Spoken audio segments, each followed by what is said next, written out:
it's really interesting when you kind of step back and realize what's going on around us, right? There's whole industries are built on selling the vision of work 40 hours for 40 years to live on 40%. And you and I have said, no, thank you. Not interested in that. Not that it's bad. I'm just not interested. I didn't want to have to work forever, right? My father once told me that he was going to work until the day he died. And I was of age where I thought that was like admirable. Like, you're doing it for your family, dad, blah, blah, blah. Where in reality, he was spending every penny that came in and he had to. My mom, who was a diligent saver, grew a decent sized 401k, never touched it, but all of that stuff. She's living on that now. I chose a different route, right? And oh, by the way, I chose this when I was 30, when I should have chosen it at 18. And lo and behold, 15 years later, you know, I know what my freedom number is and have comfortable number above that, and had a bad day at office and left after, 90-second conversation.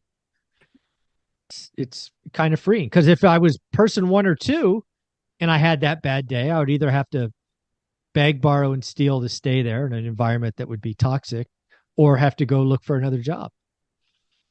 It absolutely is the wrong question. But a lot of people watching this are looking for a number. And I think you started it off, right? Both you and I have earned financial freedom, comfortable numbers, have the receipts to prove it. And when I actually did this, I think it was about 6 months ago with you and the lumberjack, and kind of audited how much of my cash is still in my portfolio. And my portfolio pays my bills. The answer is a negative number, folks. I don't have any of my cash. People have given me money to build my portfolio. That's how this works when you own it for the long term. It's wild to think about. That's the real benefit of being a long-term investor. Eventually, you actually have no money invested, and it's growing more than if you had money invested. It's such a weird thing.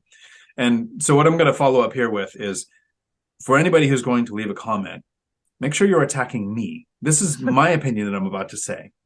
But here's why I get blocked in the Choose FI group, and my comments get deleted on the Money Guy show, which I have watched a few, especially they're reacting to TikTok stuff, because they have the Money Guy show has the dumbest advice when it comes to their reaction videos. And I'm saying that. So it's not Zuber saying that. Make sure you're attacking I don't even me. know what the Money Guy is. If you're a fan, I've never seen most it. people don't. I wouldn't if they weren't reacting to things like saying, and this is how bad they said it.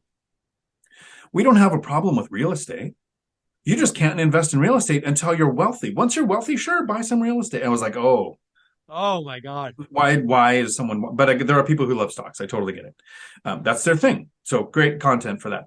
But you nailed it. And again, this is me saying this, not Zuber. So attack me for this.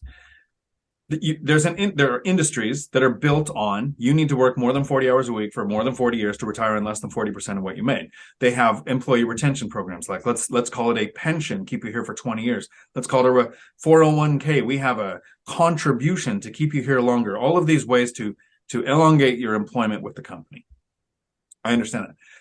My take is there's even more predatory tactics out there, that there are industries that exist on managing those funds. That 1% over 20 or 30 years is millions of dollars of profit, whether you're making money or losing money.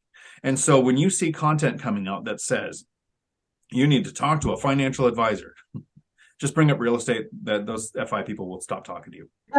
FAs will stop talking to you. It's kind of, it's not frustrating. It's very entertaining to me.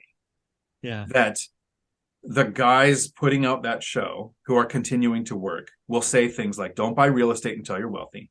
And I don't want my cash flow until, and they do this like way in the future, until I retire. Yeah, that hurts my head. It hurt mine too. It just does. Well, if you want to just get the real truth, get on the property ladder, let inflation be a friend. Get great financial advice and have a conversation with someone. Dion, where can they find you? Right here on YouTube, Dion Talk Financial Freedom, where I try to bring the hate from the Choose FI community. Choose FI is coming for Dion. Thanks, buddy.